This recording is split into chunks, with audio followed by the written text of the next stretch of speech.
We wanted to put up something that will encourage everybody, especially the OFW, to, oh, there's a future here in the Philippines. We want them to take out the connotation like, walang pera sa Pilipinas. No, it's not true.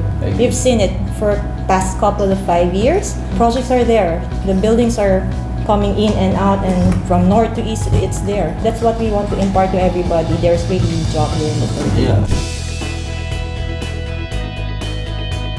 Start of the year, start of another brand. Round of applause, everybody. Thank you so much.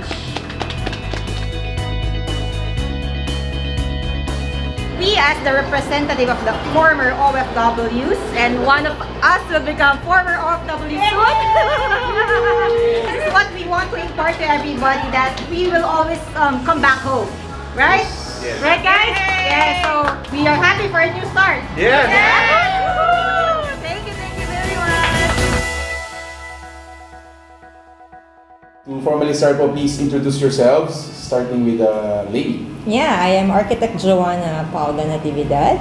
I am the Design Director for BPH. I am Engineer John Bin A.R., a professional electrical engineer in the company, so I am the Chief Executive Officer. I am Harold Mechanic, professional mechanical engineer.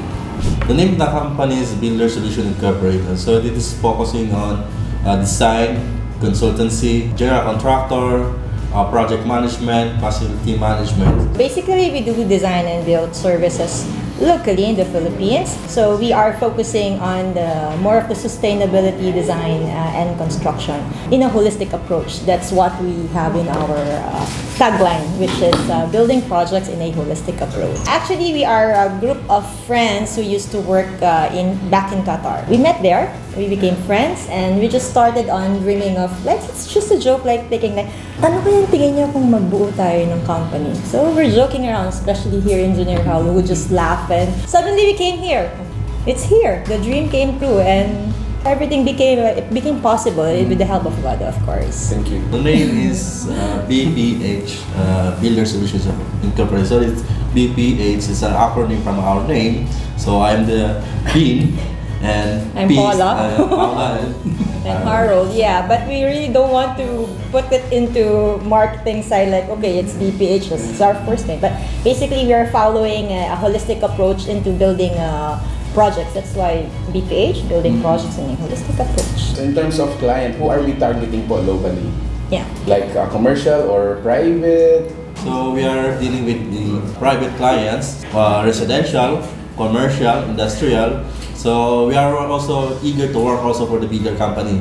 There are great opportunities here in the Philippines. So we are decided to go back to show our talent here in the Philippines, not to share in abroad. So that's our turning point.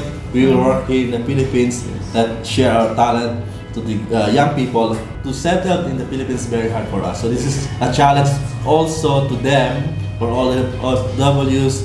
If we accomplish this one, then they can also. Catch up on us in our newly built office here in CSC building in Santo Cristo, Angeles City, Pampanga, from Mondays to Saturdays. Online query are very, very much welcome. We have our Facebook account, Instagram account, yeah, and then our website, www.bphbuilder.com. .com. Congratulations po, that would be all. Thank you very Thank you. much. Thank you very much.